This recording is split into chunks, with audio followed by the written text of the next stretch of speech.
Hi viewers, எல்லாருக்கும் வணக்கம். நம்மளோட யூடியூப் சேனலில் பொதுவான அரசியல் சார்ந்த விஷயங்கள் எதுவும் பேசுனது கிடையாது. ஆனால் இப்போ இந்த ஒரு விஷயம் பேசணும் அப்படின்னு முடிவு பண்ணியிருக்கேன். ரொம்ப யோசிச்சு தான் இந்த முடிவு பண்ணியிருக்கேன். அப்படின்னு பெருசாக பேச போகிறீங்க அப்படின்னு நீங்கள் கேட்கலாம். நம்ம தமிழ்நாடு மக்களால் அன்பா அம்மான்னு அழைக்கப்படுற டாக்டர் புரட்சி தலைவி ஜெயலலிதா அவர்களை பற்றி தான் பேச போகிறேன்.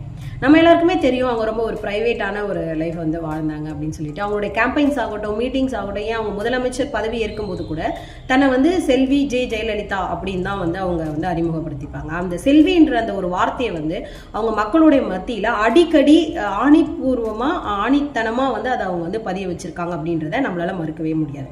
அப்படிப்பட்டவங்க 2016 இறந்ததுக்கு அப்புறமா அவங்களுடைய சட்டப்பூர்வ வாரிசா அவங்களுடைய அண்ணன் மகன் மற்றும் மகளை தான் அறிவிச்சு அவங்களுக்கு தான் சொத்து போயிருக்கு. நமக்கு அது நல்லாவே தெரியும். இதற்கிடையில நிறைய பெண்மணி தன்னை அவங்க பொண்ணா அடிக்கடி மீடியால பேசுறாங்க. இப்போ ரீசெண்டா லாஸ்ட் வீக் கூட பார்த்தா ஒரு பெண்மணி கிளைம் பண்றாங்க. இது எவ்வளவு கேவலமான ஒரு விஷயம். மொத்த பெண்களையும் அவமானப்படுத்துற மாதிரி இருக்கு. நீங்களே யோசிச்சு பாருங்க. இப்போ இந்த மீடியாஸ்லாம் இதை பப்ளிஷ் பண்றதுனால தானே அவங்க அதை போடுறாங்க. இது எனக்கு ஒண்ணுமே புரியல. இது ஏன் மீடியா பப்ளிஷ் பண்றாங்க? அதே மாதிரி அவங்க லீகலைஸ் ஏன் அவங்க மேல எந்த ஒரு டெஃபமேஷன் கேஸும் போட மாட்டாங்க அப்படின்றது எனக்கு புரியல. நம்ம வீட்டில் நம்மளை சார்ந்தவங்க யாராவது இறந்து அவங்கள பத்தி இது மாதிரி அவதூறான ஒரு பொய்யான செய்தி பரப்பப்பட்டதுன்னா நாம அமைதியா இருப்போமா? நிச்சயமா இல்லை. அப்போ அவங்களை அம்மான்னு கூப்பிடுறோம். அப்புறம் எப்படி நம்ம இந்த ஒரு விஷயத்த சாதாரணமா கடந்து வரோம்? அவங்க தனக்கும் அதாவது அம்மாவுக்கும் சோபன் பாபுக்கும் பிறந்தாங்களாம், அம்மாவுக்கும் எம்ஜிஆருக்கும் பிறந்தாங்களாம். இது என்ன ஒரு எவ்வளவு கேவலமா பேசுறாங்கன்றது எனக்கு உண்மையாலுமே புரியல. அதே மாதிரி எந்த ஒரு பையனும் தன்னை அம்மா பையனா இது வரைக்கும் பேசி நான் பார்க்கல.